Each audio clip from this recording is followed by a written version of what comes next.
Oi, gente bonita do balé, amantes do balé.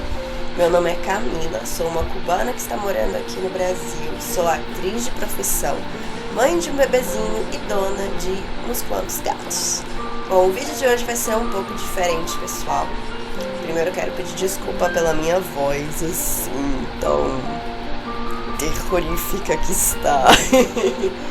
Tô um pouquinho gripada. Mas eu não vou falhar com vocês, vamos fazer o vídeo hoje sim! Eu acabo de dar um curso online de 3 aulas gratuitas falando sobre a atuação nos bailarinos, né? Dando certas ferramentas para você poder ter uma atuação mais natural, mais verdadeira e natural. Acho que é a mesma coisa, né, gente? Vamos dizer que você consiga interpretar de uma forma particular os personagens que você vai a desenvolver dentro do repertório clássico ou neoclássico, porque o balé não é só o balé clássico, o balé tem muitas influências, sim, atualmente tem muitas influências de outros tipos de dança também. O neoclássico, contemporâneo. Então, eu acho que é uma boa ideia deixar as aulas aqui também, porque como são gratuitas, né? Eu não vou ter que estar repetindo uma e outra vez, e outra vez, e outra vez a mesma matéria, né? O vídeo de hoje a gente vai ficar com a primeira aula que eu dei, que fala sobre esse trabalho de mesa que você tem que fazer antes de fazer o personagem, né? Deixa eu explicar uma coisinha importante. A interpretação e a técnica é como um matrimônio, sabe? Você não pode divorciar eles. Eles vão andando juntos em função do que você vai dançar. A técnica, você tem que trabalhar ela sim. Sim, você não pode pretender que com a interpretação você vai assumir tudo, vai ficar bonitinho. Não, gente. Não, você precisa trabalhar a tua técnica, porque os bailarinos são deportistas da arte. Então eles têm que levar essas duas coisas bem na mão. Então vai trabalhar nessa aula de balé, vai apertar essas pernas, faz a aula bem feita, tem que suar quando você termina a aula. Se você não sua quando termina a tua aula de balé, moço, você não trabalhou. A interpretação também leva a uma preparação. Quando você vai começar esse processo, né, de começar um balé, né, novo, tanto faz se você dança um solo, ou você faz um pas de deux, ou você faz um pas de trois, ou você faz um pas de quatre, ou você é corpo de baile, ou você, o que seja que você vai fazer, sempre tem uma história de trás. Balés são os balés completos que levam uma história. E também, vocês sabem, né, como o exemplo da Bela Adormecida, que tem nesse segundo ato como pequenas histórias que são, né, os convidados desse casamento que vão apresentando as suas histórias, o casamento deles dois. Mas tem uma história. Assim, a questão é que sempre vai ter uma história de trás do que você está dançando, seja o que seja que você dance. Então, esse é o primeiro passo. Você tem que identificar, tem que saber qual é a história do que você está dançando. Depois que você sabe isso, você tem que ver o ponto de vista do teu personagem. Assim, você tem que ver as coisas sempre desde o teu personagem. Entendeu? Por exemplo, quando a gente fala, não, tem que atuar, eles estão falando que você tem que fazer uma ação, porque atuar é uma ação. Sim, você atua, você faz uma ação. Entendeu? Então você tem que identificar, nisso que você está dançando, quais são as ações que você vai fazer. Você entra, você olha o lugar, você foge da chuva, você fala com cara que tá aí, assim, o que é que o teu personagem está fazendo? Ação por ação. Tá. Não, porque o bailarino não fala. Não, claro que não fala. Você faz isso com o seu corpo. Sim, o teu corpo, os movimentos, são a palavra dos bailarinos. Não, porque eu não tenho tempo pra pensar. Não. Não tem. A música vai te dando tempo. Então você tem que usar isso ao teu favor. O que é que eu recomendo? Você vê o que você está dançando primeiro de um jeito frio, que é o que a gente está fazendo agora, né? Vendo tudo de uma forma fria, esquemática. Porque a interpretação que você vai colocando vai sendo mesmo nas reações que você vai indo fazendo. Mas você tem que ter claro a ação que você vai realizar e o estímulo que vai fazer você fazer essa reação nesse momento determinado. Que coisa é o estímulo? Bom, o estímulo é como essa... Bom, eu acho que agora a gente teve um bom exemplo de coisa, um estímulo. Por exemplo, que acaba de acontecer. Eu estou fazendo uma ação que é dando uma conferência praticamente para vocês.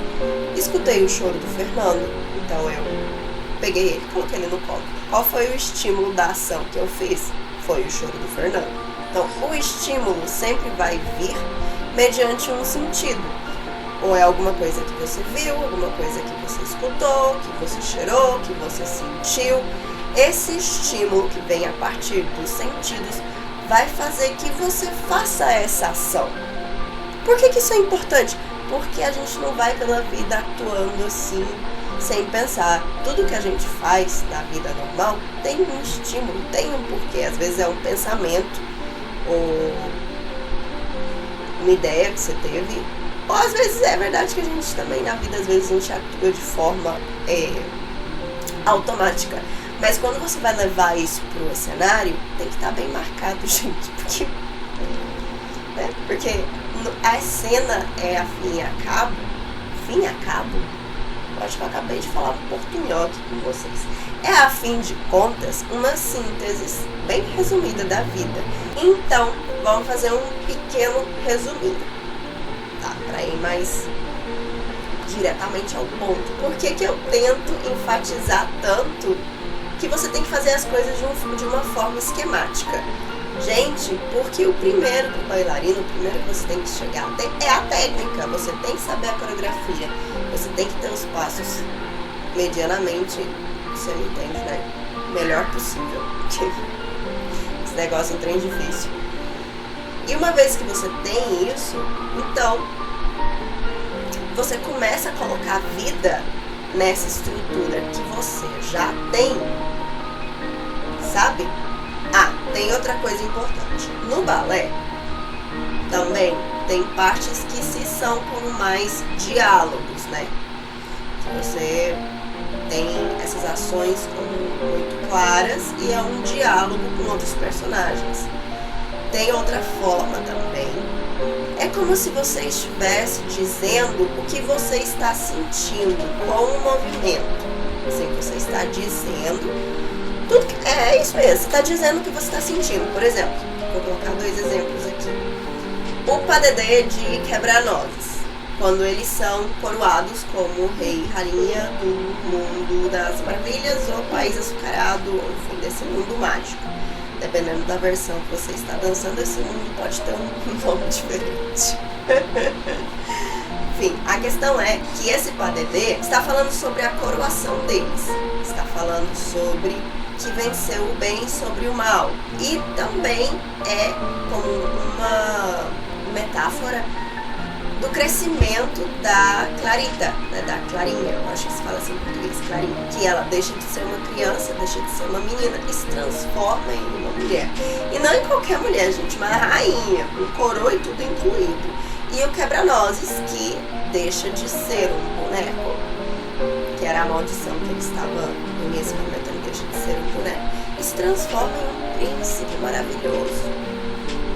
Esse padedê está falando sobre o que eles estão sentindo nesse momento, como casal, como vencedores, como recém-coroados. Então, é essa emoção que vai levando o movimento.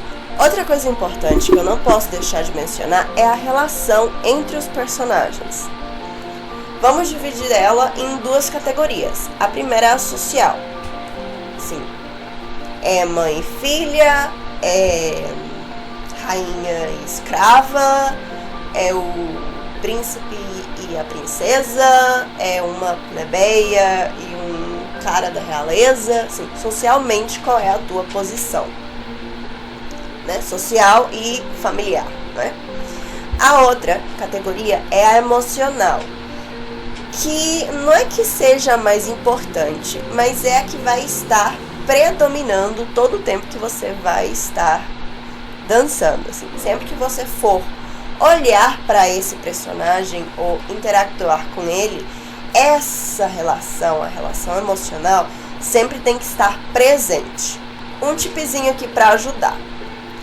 Você sempre tem que ver desde o ponto de vista do teu personagem, porque não necessariamente a relação emocional que tem o teu personagem com o personagem X vai ser a mesma que tem esse personagem X com o seu.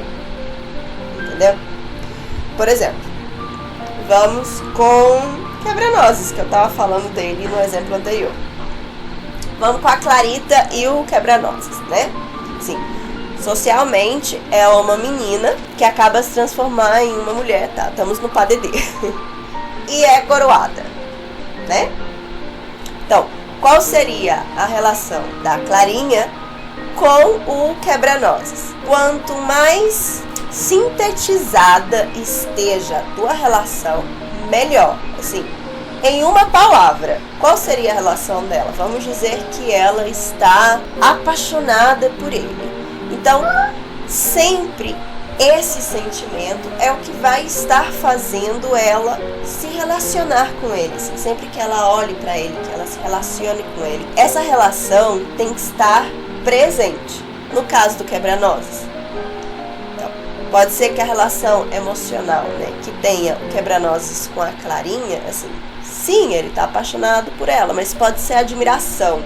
Assim, pode ser que ele sinta admiração por ela, por todas as coisas que ela conseguiu. Então, essa relação sempre vai estar presente, sempre que ele vai interactuar, olhar e tal com ela. Por que é isso importante? Porque vai dando matizes ao que você está dançando, vai criando uma realidade, vai fazendo que o teu personagem seja mais vivo, mais interessante, mais ser humano, entendeu? E é isso aí, pessoal. Se você escutou a minha conversação até aqui, é porque você é um amante do balé. Então seja bem-vindo ao canal. Espero que tenha gostado aí dos meus tips. E nos vemos a próxima segunda-feira. Tchau!